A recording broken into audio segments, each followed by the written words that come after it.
Hello students, कैसे हैं? My self Raman विश्वास और मैं आप सभी का घड़ी पाठशाला में स्वागत करता हूं। प्रीवियस लेक्चर में हम लोगों ने कॉम्बिनेशन रिएक्शन और डिकम्पोजिशन रिएक्शन को डिटेल में स्टडी कर लिया था, लेकिन वीडियो के लंबे हो जाने के कारण से हम लोगों ने डिस्प्लेसमेंट और डबल डिस्प्लेसमेंट रिएक्शन नहीं किया था। तो आज के इस लेक्चर में हम लोग डिस्प्लेसमेंट और डबल डिस्प्लेसमेंट रिएक्शन को पूरी तरीके से डिटेल स्टडी करेंगे। समझ में आ रहा है? समझ में आ रहा है? Very good. तो स्टार्ट करते हैं नए एनर्जी के साथ। पूरे वीडियो को आप लोग ध्यान से देखेंगे। अच्छा, खास बात यह है कि मैं जितने भी यहाँ पे लेक्चर देता हूँ उसके सारे के सारे हैंड रिटन नोट्स आपको डिस्क्रिप्शन बॉक्स में मिल जाएगा। तो आप लोगों को नोट्स के लिए घबराने की जरूरत नहीं है।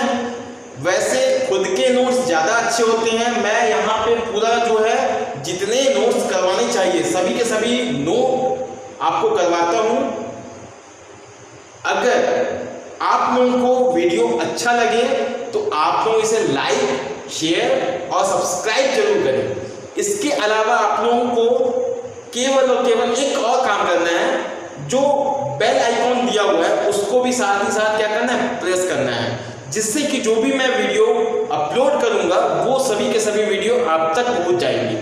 चलो, इतनी बातें हो गई, अब हम लोग स्टडी करते हैं। ठीक है, चलो। तो हमारा जो टॉपिक है वो है डिस्प्लेसमेंट रिएक्शन। उसको डिटेल में समझेंगे भाई। Displacement reaction. तो हेडिंग लगा दो भैया, डिस्प्लेसमेंट रिएक्शन। तो इसको समझते हैं। सपोज मान लेते हैं कोई एक जगह पे दो ही चेयर है और दो चेयर में एक बॉय और एक गर्ल बैठे हुए हैं। ठीक है, अब वहां पे कोई एक थर्ड पर्सन आता है। अब थर्ड पर्सन के लिए वहां पे जगह है ही नहीं, तो वो क्या करेगा, जो बॉय बैठा हुआ है उसको क्या करेगा, वहां से उठा देगा, बोलेगा चल भैया तू जा, मेरे को कुर्सी खाली कर दे। और वो क्या करेगा, उसको भगा देगा और खुद बैठ जाएगा। मतलब यहाँ पे क्या हुआ, सामने वाले को जो अभी आया था उसने डिस्प्लेस कर दिया, हटा दिया। समझ में आ गया? तो डिस्प्लेसमेंट का मतलब ही होता है कोई पहले से रहा होगा उसको कोई बाद में आके उठा देगा, हटा देगा। समझ में आ गया? चलिए, तो इतनी बातें करने के बाद इसका डेफिनेशन की तरफ बढ़ते हैं। ठीक है, या डेफिनेशन से पहले काम करते हैं, थोड़ा सा हम लोग जो है और एक बार देख लेते हैं डिस्प्लेसमेंट रिएक्शन है क्या। तो यहाँ पे ए और बी मान लेते साथ में बैठा हुआ है, प्लस यहाँ पे एक नया एलिमेंट है। पहले ए और बी बैठे हुए थे, एक नया एलिमेंट आया, बोला भैया बी तू यहां से खसक ले, हट जा। और ये जो है सी ने इसको हटाया और बी चला गया बाहर और ये इसके साथ कंबाइन हो गया। तो यहाँ पे ए और ये जो सी था हमारा सी इसके साथ जुड़ गया, कंबाइन हो गया। और प्लस जो बी है वो बाहर निकल गया, बोला भैया मैं जा रहा हूं, टाटा बाय बाय करके वो निकल गया। समझ में आ गया? तो ये जो है ये पूरा का पूरा क्या है, displacement reaction.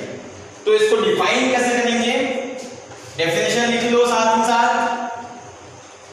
those reactions in which a more reactive those reactions in which a more reactive metal या element displaces a less reactive element from its compound is called displacement reactions। तो समझ में आ गया डिस्प्लेसमेंट रिएक्शन है क्या।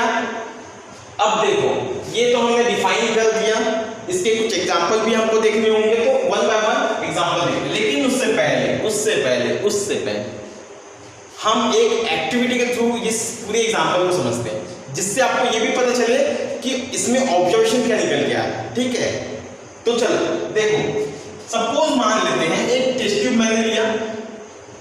अब ये टेस्ट ट्यूब में मैंने कॉपर सल्फेट सॉल्यूशन रखा, कॉपर सल्फेट, इसके अंदर कौन सा सॉल्यूशन है? कॉपर सल्फेट है, एक्वस। ठीक है, इसका सॉल्यूशन है, एक्वस सॉल्यूशन। ठीक, अब इसमें हम क्या करेंगे, एक नील जो खिल्ला होता है ना लोहे का, उसको इसके अंदर हम लोग रखेंगे। ठीक है, तो ये कुछ ऐसा हो गया, इसके अंदर हमने रख दिया। अभी रिएक्शन हुआ नहीं है, बस हमने अभी रखा है। ठीक है, ये रख दिया। After 5 minute, after 5 to 10 minute, 5 से 10 मिनट के बाद आप देखेंगे यहाँ पे कुछ रिएक्शन होंगे। क्या रिएक्शन हुआ? ये जो हमने सॉल्यूशन है, इसका जो सॉल्यूशन था टेस्ट ट्यूब के अंदर, कौन से कलर का था? ब्लू कलर का था। वो कौन से कलर में कन्वर्ट हो जाएगा? ग्रीन कलर में। अच्छा, क्या हुआ भैया? ग्रीन कलर में कन्वर्ट हो गया। अब देखो ग्रीन कलर में कैसे कन्वर्ट हुआ? यहाँ पे ये सॉल्यूशन अब कन्वर्ट हो चुका है FeSO4, क्योंकि FeSO4 का जो कलर होता है वो ग्रीन कलर होता है और CuSO4 का कलर ब्लू होता है। ये तो एक्सपेरिमेंटली पता चलता है। कैसे? मैंने कॉपर को लिया, उसका कॉपर सल्फेट का सॉल्यूशन बनाया। अब सॉल्यूशन बनाया तो वो ब्लू कलर का हो गया। मैंने फेरस सल्फेट को वाटर का सॉल्यूशन बनाया, वाटर में घोला मैंने, वो ग्रीन कलर का है। तो कॉपर सल्फेट का हमको मालूम है कलर कौन सा होता है? ब्लू कलर होता है। ये एक्सपेरिमेंट के थ्रू पता चलता है भाई। कलर जो है इसको याद करने का कोई तरीका भी नहीं है। कई सारे बच्चों के दिमाग में ये क्वेश्चन रहता है कि सर कलर कैसे हम लोग आइडेंटिफाई करें, है ना, कि सर कोई भी सॉल्यूशन है उसका कलर तो भाई एक्सपेरिमेंटल है, आप एक्सपेरिमेंट करोगे तब पता चलेगा। तो इसको याद कैसे करें? देखो वो प्रैक्टिस से होता है। ठीक है, आप जैसे जैसे 2-3 बार आप इसको प्रैक्टिस कर लोगे, 2-3 बार लिख लोगे, तो आपको ऑटोमेटिक पता चल जाएगा कि CuSO4 का कलर ब्लू है। ज्यादा कुछ नहीं, आप एक काम करो, मेरे वीडियो को 3 बार देखो, आपको याद हो जाएगा। CuSO4 का कलर ब्लू है, FeSO4 का कलर ग्रीन है। हो गया यार। ठीक है, तो आगे बढ़ो। तो ये ग्रीन में कन्वर्ट हो चुका है और साथ ही साथ हमको यहाँ पे कुछ ब्राउन कलर के जो है कुछ सॉलिड्स इसके नीचे हमको दिखाई देंगे इकट्ठा होते हुए। तो ये क्या है? बेसिकली कॉपर है। अब ये एक्सपेरिमेंट के थ्रू पूरा मैंने क्या किया, ये पूरा एक्सपेरिमेंट किया। अब एक्सपेरिमेंट करके मैं इसको क्या करूंगा, एक इक्वेशन के फॉर्म में लिखूंगा। समझ में आ गया? तो इक्वेशन के फॉर्म में क्या लिखूंगा? देखो यहाँ पे ये हमारे पास Fe था। ठीक, अब हम क्या करेंगे, इसको एग्जाम्पल बनाएंगे। तो CuSO4 का एक्वस जो सॉल्यूशन था उसमें हमने आयरन का एक सॉलिड मिलाया, तो हमको FeSO4 का एक्वस मिला, FeSO4 का एक्वस मिला प्लस Cu का सॉलिड मिल गया। हो गया रिएक्शन। तो ये एग्जांपल है। अच्छा, इसके साथ आप यहाँ पे अगर चाहो तो जो कलर आपने ऑब्जर्व किया वही सभी यहाँ पे लिख सकते हैं। ये कौन सा कलर था? ब्लू कलर था, ब्लू कलर। ठीक है, ये कौन सा कलर था? Green colour, green colour. ठीक है, तो blue colour turns to green colour. Observation यही है, blue colour turns to green colour. समझ में आ गया भैया? Very good. इसको जो है नोट कर लीजिए और इसका जो है आप लोग अगर चाहें तो स्क्रीनशॉट भी ले सकते हैं। ठीक है, चलो मैं इसको मिटा रहा हूं, रब कर रहा हूं। ठीक है, चलो आगे का जो है हम लोग यहाँ पे डिस्कशन करेंगे। एक एग्जांपल हमने ऑलरेडी देख लिया। Example number 1, CuSO4 aqueous plus Fe solid gives you FeSO4 aqueous plus copper salt. तो यहां पे लिखेंगे ब्लू कलर और यहां पे ग्रीन कलर। ये हमारा क्या हो गया, ऑब्जर्वेशन हो गया। अदर एग्जांपल देखते हैं, सेम यही काम करेंगे, ठीक है, अभी यही काम करेंगे और धीरे धीरे जैसे जैसे आप लोग बड़े होंगे ना तो ये सारी चीजें आपको और क्लियर होती जाएंगी। आप लोग बस स्टडी अच्छे से कीजिए, ठीक है। चलो एक और टेस्ट ट्यूब ले लेते हैं, ये हो गया टेस्ट ट्यूब। अब इसमें फिर से हमने क्या किया, कॉपर सल्फेट को भर दिया, ठीक है। अभी कॉपर सल्फेट जो है वो क्या है, एक्वस के फॉर्म में, CuSO4 एक्वस, ठीक, वेरी गुड। अब इसमें हमने क्या किया, जिंक ग्रेन्यूल्स जो होता है plus zinc granules, zinc granules. अब जिंक जो है थोड़ा ग्रे कलर का होता है, जिंक ग्रे कलर का होता है, ठीक है, GRE बाय कलर का होगा कुछ समथिंग, ठीक है। अब यहां पे जैसे ही हम इसको ऐड करते हैं, कुछ मिनट के बाद आके देखते हैं तो ये जो कॉपर सल्फेट जो सॉल्यूशन था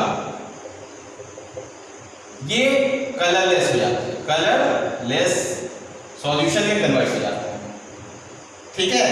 प्लस फिर वही कहानी, नीचे हमको कुछ जो है यहाँ पे सॉलिड कॉपर सॉलिड जो है ब्राउन, रेड ब्राउन कलर का जो है कॉपर जो है डिपॉजिट होते हुए हमको क्लियरली दिखे, ठीक है। तो ये नीचे जो है ये क्या है, ये कॉपर है, ठीक है। अब इसी को फिर से हम क्या करेंगे, ऑब्जर्वेशन क्या है हमारा, ब्लू कलर से कलरलेस में बदल गया, कलरलेस हो गया, ठीक है, ब्लू कलर से कलरलेस हो गया, ये हमारा ऑब्जर्वेशन है। क्यों हुआ, क्योंकि हमको पता होना चाहिए कि ZnSO4 जो है इसका एक्वस सॉल्यूशन कलरलेस होता है, कलरलेस, ठीक। अब देखो हमने जिंक लिया था तो ZnSO4 ही तो बनेगा ना, BSO4 थोड़ी बन जाएगा, क्योंकि जिंक यूज किए हैं तो ZnSO4, समझ में आ गया, वैल्यू। इसी को इक्वेशन के फॉर्म में लिखेंगे तो कैसे लिखेंगे, CuSO4 aqueous plus Zn solid gives you CuSO, गड़बड़ हो गया बाबू, ZnSO4 एक्वस प्लस Cu और ये सॉलिड, समझ में, वेरी गुड। एक और रिएक्शन देखते हैं, मजेदार रिएक्शन, ठीक है। फिर से मैंने टेस्ट ट्यूब लिया, इसमें जो सॉल्यूशन है copper solution, copper sulphate CuSO4 aqueous, ठीक, कौन सा कलर है, ब्लू कलर, अभी भी ब्लू है, ब्लू नहीं बनाया हूं लेकिन अभी भी ब्लू ही है, तो ब्लू कलर, ठीक। अब इसमें हम क्या करेंगे, कुछ सिल्वर ऐड करेंगे।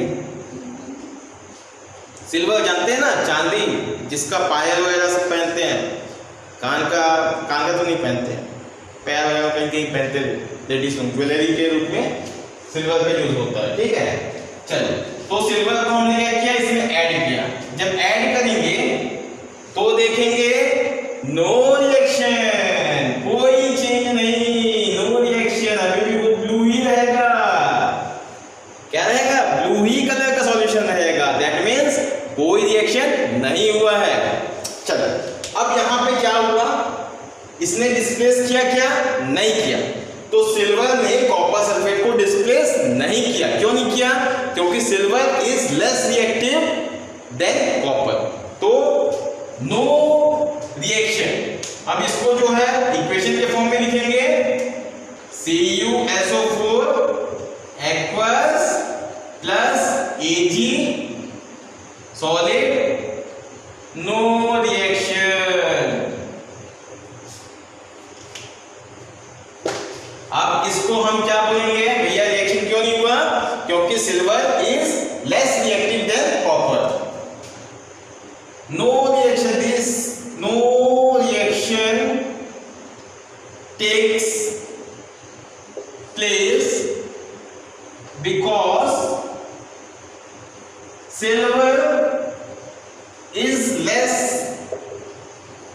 Reactive than copper. चलो वेरी गुड, इतना हमको समझ में आ चुका है। ठीक है, देखो नोट कर लो, खत्म। अब सबसे बड़ा दिक्कत हमारे पास क्या है कि कौन डिस्प्लेस करेगा और कौन डिस्प्लेस नहीं करेगा, ये तो हमको पता ही नहीं है। हमको तो इक्वेशन देख के थोड़ी पता चलेगा कि ये डिस्प्लेस करने वाला है या नहीं करने वाला है। तो डिस्प्लेसमेंट रिएक्शन को, मतलब डिस्प्लेसमेंट रिएक्शन में कोई एलिमेंट डिस्प्लेस करेगा कि नहीं करेगा, ये हमको बताता है रिएक्टिविटी सीरीज। समझ में आ गया? तो रिएक्टिविटी सीरीज एक्चुअली है क्या चीज? ये साइंटिस्टों ने क्या किया है, जो भी एलिमेंट्स हैं सभी के सभी को उन्होंने क्या किया है, एक्सपेरिमेंट करके एक ऑर्डर में उन्होंने क्या किया है, according to their reactivity they arrange the elements on the basis of their reactivity. ठीक है, तो आगे हेडिंग डालेंगे reactivity series. Reactivity series, reactivity series, इसमें सभी एलिमेंट को हम यहाँ पर डिस्कस नहीं करेंगे। 10th में हमारा जो है केवल मेटल का है और मेटल का ही ज्यादा इंपॉर्टेंस होता है, तो ये अगर हमने याद रखा तो काफी कुछ हमको समझ में भी आ जाएगा। ठीक है, तो रिएक्टिविटी सीरीज का हम लोग ऑर्डर भी देखेंगे। रिएक्टिविटी सीरीज हम लोग बात कर लेते हैं, reactivity series of metals, metals पर। ठीक है, जो जो हर मेटल की भी बात नहीं करेंगे, जो जो जरूरत की चीज है उसी को डिस्कस करेंगे। तो यहाँ पे देखो, सबसे पहले रिएक्टिविटी सीरीज क्या है, इसको डिफाइन कर लेते हैं। Reactivity series, this is a vertical arrangement of elements in the order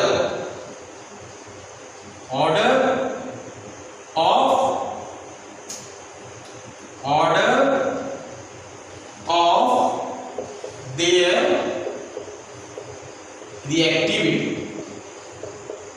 reactivity के बेसिस पे इनका जो है एक सीरीज तैयार किया गया है। इस सीरीज को हम बोलते हैं रिएक्टिविटी सीरीज। ठीक है, अब देखो रिएक्टिविटी सीरीज को मैं यहां पे लिखने वाला हूं। ठीक है, तो पहला के एन ए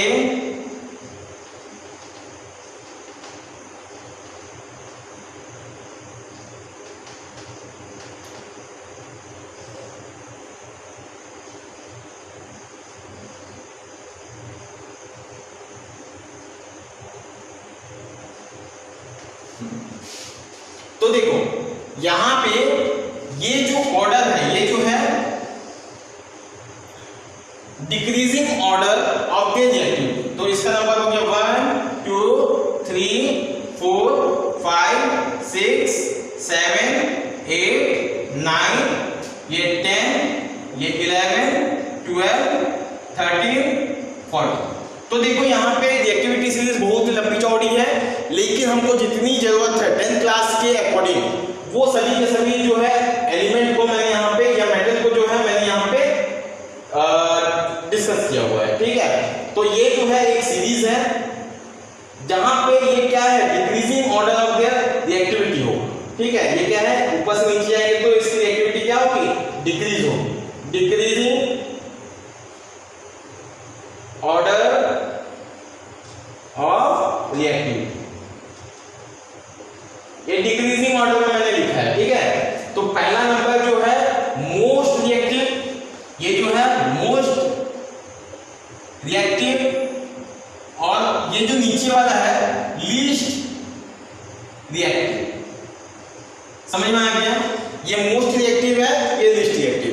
तो हम क्या बोलेंगे, सबसे ज्यादा रिएक्टिव कौन, पोटेशियम, देन आफ्टर कौन, सोडियम, उसके बाद कौन, कैल्शियम, उसके बाद कौन, मैग्नीशियम, उसके बाद कौन, एल्युमिनियम, उसके बाद जिंक, उसके बाद आयरन, उसके बाद लेड, उसके बाद हाइड्रोजन, उसके बाद कॉपर, उसके बाद मरकरी, उसके बाद सिल्वर, उसके बाद गोल्ड, उसके बाद प्लैटिनम।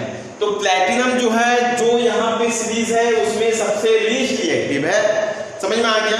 अच्छा, इसके अलावा अगर हम बोलें तो ये जो सीरीज है इसको याद करना सबसे दिक्कत वाली बात है। भाई देखो बच्चों का तो यही दिक्कत होता है कि याद कैसे करें सर। तो चलो मैं आपको एक लाइन देता हूँ, उस लाइन के थ्रू आपको देखो ये पूरी रिएक्टिविटी सीरीज याद हो जाएगी। तो यहाँ पे देखो हम लोग के जो है वो उसका मतलब होता है केदार, ठीक है। एन नाथ का माली, आलू जरा फीके पकाता है, ठीक है। तो देखो कुछ ऐसा समझ लो, क्या समझ लो, मान लो एक पर्सन है केदारनाथ, मैं उनके घर गया तो उनके माली ने आलू पकाया हुआ था, तो आलू में वो नमक ही नहीं डाला था, तो मैंने बोला केदारनाथ का जो माली है वो आलू फीके पकाता है, आलू जरा फीके पकाता है क्योंकि कम नमक डालता है, ठीक है। तो यहाँ पे के मतलब केदार, एन ए मतलब नाथ, सी ए मतलब का, एम जी मतलब माली, ए एल का मतलब होता है आलू, जेड एन का मतलब होता है जरा, एफ ई का मतलब होता है फीके, और पी बी का मतलब होता है पकाता, और H stand for hydrogen, hydrogen. अब देखो यहाँ पे मैंने जो सीरीज बताया है ये है रिएक्टिविटी ऑर्डर ऑफ मेटल। तो आप बोलेंगे सर हाइड्रोजन तो मेटल नहीं है, क्यों रख दिया? तो हाइड्रोजन जो है उसको इसलिए रखा गया क्योंकि यहाँ पे हम ये बताना चाहते हैं कि हाइड्रोजन से ये सभी के सभी जो है ज्यादा रिएक्टिव, और हाइड्रोजन से ये सभी के सभी क्या है, कम रिएक्टिव है। हाइड्रोजन को इन लोग डिस्प्लेस नहीं कर पाएंगे, अगर कहीं पे हाइड्रोजन है तो उसको ये सभी चीज डिस्प्लेस नहीं कर पाएगा, जबकि अगर कहीं हाइड्रोजन है तो उसको ये सभी जो है वो डिस्प्लेस कर देंगे। समझ में आ गया? जैसे एग्जांपल के साथ तौर पे समझते हैं, जैसे अगर मान लेते हैं HCl प्लस Na, तो यहाँ पे क्या होगा, NaCl बन जाएगा प्लस H2, तो ये जो है एक डिस्प्लेसमेंट रिएक्शन, ये भी क्या है, एक डिस्प्लेसमेंट रिएक्शन। तो यहाँ पे हाइड्रोजन को सोडियम डिस्प्लेस कर सकता है, लेकिन इन लोग जो है डिस्प्लेस नहीं कर पाएंगे, यही चीज को हमको बताना है। समझ में आ गया? अच्छा, दूसरी चीज यहाँ पे जो है हाइड्रोजन को ही स्टैंडर्ड मान के साइंटिस्टों ने क्या किया है, कंपैरिजन किया हुआ है कि हाइड्रोजन से कितना ज्यादा रिएक्टिव है। समझ में आ गया? तो इसी को बेस मान के ही हम लोगों ने रिएक्टिविटी सीरीज तैयार किया। समझ में आ गया? तो हाइड्रोजन को मेंशन करना जरूरी है, रिएक्टिविटी सीरीज में हाइड्रोजन को मेंशन करना जरूरी है। अच्छा, तो यहां से यहां तक तो हमने सीख लिया इस लाइन के थ्रू। अब यहां से यहां का क्या करें, तो यहां पे बस एक चीज आप लोगों को याद रखना है कि कॉपर मरकरी से ज्यादा महंगा होता है, मरकरी से ज्यादा महंगा सिल्वर होता है, सिल्वर से ज्यादा महंगा गोल्ड होता है, गोल्ड से ज्यादा महंगा प्लैटिनम होता है। तो ये तो आप लोगों को पता ही है कौन ज्यादा महंगा है, कौन ज्यादा सस्ता है। तो आपको अगर थोड़ा बहुत भी आइडिया है कि कौन ज्यादा महंगा है और कौन सस्ता है, तो आप इस ऑर्डर को लिख सकते हैं। समझ में आ गया? अगर इस तरीके से मैंने इसको याद किया तो मेरे पास 14 एलिमेंट का क्या हो जाएगा, एक ऑर्डर याद हो जाता है। समझ में आ गया? चलिए, वेरी गुड। रिएक्टिविटी सीरीज आप लोगों को याद हो। अब रिएक्टिविटी सीरीज की बेसिस पे ही आप सोचो, क्या आयरन FeSO4 है, ठीक है, उसको जिंक डिस्प्लेस कर पाएगा? तो मेरा आंसर है बिल्कुल डिस्प्लेस कर पाएगा, क्योंकि केदारनाथ का माली जरा फीके, आलू जरा फीके पकाता है ना। तो जरा पहले आ रहा है, फीके नीचे है, तो जो नीचे होगा वो लेस रिएक्टिव, जो ऊपर होगा वो ज्यादा रिएक्टिव। तो जरा मतलब जिंक ज्यादा क्या है, रिएक्टिव है, तो ये इसको डिस्प्लेस कर देगा। तो हमारा जो होगा रिएक्शन ZnSO4 प्लस Fe। समझ में आ गया? Very good. डिस्प्लेसमेंट रिएक्शन खत्म। अब हम लोग आगे बढ़ते हैं डबल डिस्प्लेसमेंट रिएक्शन। आज के लेक्चर में डिस्प्लेसमेंट और डबल डिस्प्लेसमेंट, कल हम लोग जो है रेडॉक्स रिएक्शन को डिटेल स्टडी करेंगे। कल के लेक्चर में आप लोग रेडॉक्स रिएक्शन देखेंगे। समझ में आ गया? इसके अलावा मैं जल्द ही एक ऐसा कुछ वीडियो बनाने वाला हूं जो स्टूडेंट्स के क्वेश्चन से रिलेटेड होंगे। मैंने कई सारी जगह पे देखे हैं, बच्चों के तरह तरह के क्वेश्चन होते हैं, उनका सॉल्यूशन उनको कहीं नहीं मिल पाता, किसी यूट्यूब के किसी चैनल में उसका सॉल्यूशन नहीं है। तो मैं अपने चैनल में जितने बच्चे के क्वेश्चंस होते हैं, जैसे कि किसी रिएक्शन को देख के उसके प्रोडक्ट को कैसे आइडेंटिफाई करेंगे, क्या बनेगा, ठीक है, या फिर किसी रिएजेंट का कि कौन एक्सोथर्मिक होगा कौन एंडोथर्मिक होगा, कैसे पता करें।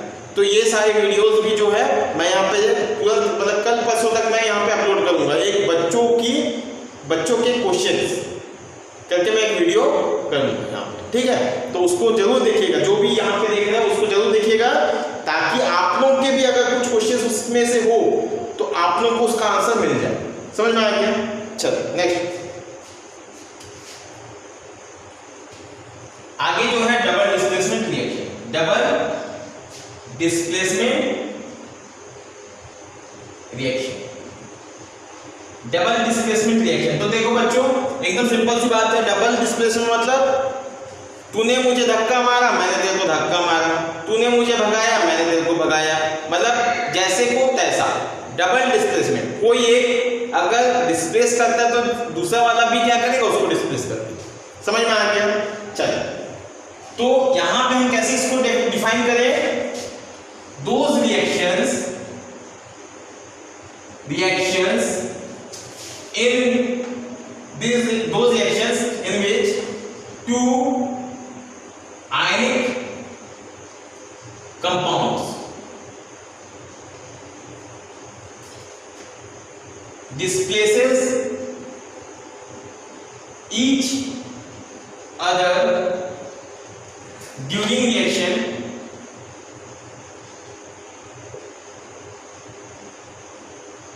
to form two new ionic product is called double displacement reaction। पहला चीज क्या है भैया? आयनिक रिएक्शन। जो यहां पे जो होगा आयनिक कंपाउंड्स को लेके बात करते हैं। जैसे कि अगर हम बात करें एग्जांपल BaSO4 प्लस BaCl2, ऐसा करते हैं BaCl2 प्लस Na2SO4, ठीक। तो यहाँ पे अगर हम देखेंगे तो Ba जो होता है वो पॉजिटिव चार्ज होता है और क्लोरीन जो होता है नेगेटिव चार्ज होता है। Na जो है पॉजिटिव चार्ज होता है, सल्फर जो होता है नेगेटिव चार्ज होता है, क्योंकि ये आयनिक दोनों क्या है? आयनिक कंपाउंड है। इसमें पॉजिटिव, इसमें नेगेटिव, इसमें पॉजिटिव, इसमें नेगेटिव, ठीक है। ये बोथ जो है वो आयनिक कंपाउंड है, ठीक है। अब यहाँ पे क्या होगा? BaSO4 के साथ जुड़ जाएगा और Na जो है वो Cl के साथ जुड़ जाएगा। BaSO4 प्लस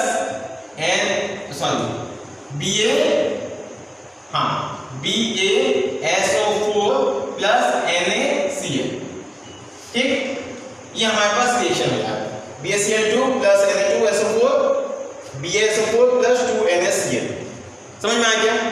अब यहाँ पे क्या हुआ है? डबल डिस्प्लेसमेंट, ठीक है। यहाँ पे बच्चे लोगों को एक और डाउट आता है। क्या डाउट आता है कि सर अगर मान लो मैंने ऐसा किया BaSO4 प्लस Na2SO4, ये रिएक्शन करवा देंगे तो क्या डबल डिस्प्लेसमेंट होगा? डबल डिस्प्लेसमेंट होगा तो हमारे पास प्रोडक्ट क्या बनना चाहिए? हमारे पास बनना चाहिए BaCl2 प्लस Na2SO4, ये हमारे पास बनना चाहिए। हो गया सर, डबल डिस्प्लेसमेंट यहाँ पे भी दिख रहा है, लेकिन ये फिजिबल नहीं है, मतलब ये रिएक्शन नहीं होगा, रिएक्शन ये होगा, ठीक है। अभी हम लोग समझेंगे कैसे होगा, ठीक है। तो सबसे पहले यहाँ पे ध्यान देंगे, ये रिएक्शन को अगर देखें तो ये बन रहा है, हो रहा है, जो खुद से हो रहा है, मतलब ये क्या है? ज्यादा स्टेबिलिटी को बता रहा है कि वो ज्यादा स्टेबल है। जैसे मान लो, ठीक है, कोई एक चीज खुद ब खुद हो रही है, खुद ब खुद हो रहा है, मतलब एक डायरेक्शन में जा रहा है, खुद ब खुद हो रहा है वो चीज, जैसे पानी ऊपर से नीचे आ रहा है, अब आप बोलेंगे सर पानी नीचे से ऊपर चला जाएगा? नहीं जाएगा, क्योंकि ऊपर से नीचे आने की टेंडेंसी उसकी है, खुद ऊपर से नीचे आएगा। और नीचे आने का कारण ये है कि उसकी एनर्जी कम हो जाती है। ऊपर में उसकी एनर्जी ज़्यादा होती है, जब वो नीचे आती है तो उसकी एनर्जी कम हो जाती है। और दुनिया में हर एक जितने भी कंपाउंड्स हैं या जितने भी एलिमेंट्स हैं, सभी के सभी अपनी एनर्जी कम करना चाहती है। वो चाहते हैं कि वो अपनी एनर्जी को क्या करे, कुछ कम कर दे। ठीक है, every species want to lose their energy या लोअर देयर एनर्जी। तो इसलिए क्या होता है, ये नेचुरल टेंडेंसी है कि ये दोनों कुछ ऐसा करें कि इनकी एनर्जी कम हो जाए। और कम कैसे होगी, जब ये प्रोडक्ट बने। समझ में आ गया? ये प्रोडक्ट बना तो इसकी एनर्जी कम हो गई, पहले से ज्यादा स्टेबल हो गई। ठीक, अब मान के चलो इन दोनों को मिलाएंगे तो क्या वापस जाएगा? बिल्कुल नहीं जाएगा। क्यों नहीं जाएगा? क्योंकि इसकी स्टेबिलिटी यहाँ पे ज्यादा है, यहाँ पे वो उतनी स्टेबिलिटी नहीं है, उससे ज्यादा स्टेबिलिटी यहाँ है, तो वो यहाँ से यहाँ नहीं जाना चाहेगा। जैसे मान लेते हैं आप खड़े हैं, बस में जा रहे हो, आप खड़े हो, ठीक है, तो आपको अगर बैठने के लिए मिल जाए तो आप वहां पे बिल्कुल बैठ सकते हैं, ठीक है। लेकिन अगर मान लो आप बैठे हुए हो तो बहुत मुश्किल से, आपको कोई कितना भी बोल दे तो आप बहुत मुश्किल से खड़े हो, ठीक है, तुरंत इजीली नहीं खड़ा होना चाहोगे। समझ में आ गया? तो स्टेबिलिटी जहाँ ज़्यादा कहाँ पे है, बैठने में, तो आप बैठना ज़्यादा प्रेफर करोगे। तो सेम वैसे ही यहाँ पे हो। समझ में आ गया? तो डबल डिस्प्लेसमेंट यहाँ पे होगा। अब दूसरा चीज हमारा जो क्वेश्चन है कि सर आपको कैसे पता चलेगा कि यहाँ पे स्टेबिलिटी इसको ज्यादा मिली, ये भी एक सवाल है। चल इसको भी थोड़ा सा इसका आंसर ढूंढने की कोशिश करते हैं। तो देखो यहाँ पे Ba जो है वो एक बड़ा मॉलिक्यूल और SO4 जो है वो भी क्या है, एक बड़ा मॉलिक्यूल, ठीक है। Na जो है वो कंपैरेटिवली छोटा मॉलिक्यूल है और Cl जो है दोनों का साइज लगभग सेम होता है। ये दोनों का साइज जो है बड़े हैं और NaCl में अगर हम बात करें तो Na और Cl दोनों का साइज होता है लगभग बराबर होता है, ठीक है। अब देखो बड़े मॉलिक्यूल के साथ रहना ज्यादा पसंद करेंगे, छोटे मॉलिक्यूल के साथ रहना ज्यादा पसंद करेंगे। समझ में आ गया? बॉन्डिंग इनके बीच में ज्यादा अच्छी होगी। जैसे मान लो एक बहुत रईस है और एक बहुत गरीब है, दोनों साथ में घूम रहे थे, लेकिन उनके बीच की बॉन्डिंग उतनी अच्छी नहीं हो पाएगी जितना एक रिच पर्सन के साथ होगा, एक पुअर पर्सन के साथ होगा। तो बॉन्डिंग जब उनको मिल जाएगी तो क्या करेगा, पुअर पर्सन के साथ रहना चाहेगा, रिच पर्सन के साथ रहना चाहेगा। तो यहाँ पे इनकी साइज लगभग एक जैसी है, इसलिए ये ज्यादा स्टेबल है। यहाँ पे NaCl की अगर बात करें तो Na और Cl, ये देखो Na और Cl, तो इनकी साइज लगभग बराबर है। यहाँ पे Ba और यहाँ पे SO4, इनकी साइज लगभग बराबर है, तो इसलिए ये ज्यादा स्टेबल है और यहाँ पे ये ज्यादा स्टेबल है, ठीक है। तो displacement reaction and double displacement reaction जितना ज्यादा मैं एक्सप्लेन कर सकता था मैंने किया है। अगर इसके अलावा आपको अगर कहीं कुछ डाउट लगता हो तो आप बिल्कुल हमारे चैनल में क्वेश्चन पूछ सकते हैं। इसके अलावा हमारे टेलीग्राम ग्रुप में आप क्या कर सकते हैं, ज्वाइन हो सकते हैं। टेलीग्राम चैनल में अगर आपने ज्वाइन कर लिया तो वहां पे अगर आपने कोई सवाल पूछा तो बिल्कुल हम वहां पे आपको जवाब देंगे। और ये देखिए हमारा कोई ग्रुप नहीं है, मैं अकेला हूं, ठीक है, मैं अकेला अपने चैनल को हैंडल करता हूं। तो मैं चाहता हूं कि ज्यादा से ज्यादा जो है बच्चों को उनके जो सवाल होते हैं उनको वो सारे सवालों के जवाब जो उनको कहीं पे नहीं मिल पाते, अगर मेरे पास है तो मैं उन तक पहुंचा दूं, ठीक है। तो अगर आपको मेरा वीडियो पसंद आ रहा है तो आप बिल्कुल लाइक, सब्सक्राइब और शेयर कीजिए, ठीक है। इसी के साथ टाटा बाय बाय, मिलते हैं दूसरे लेक्चर में।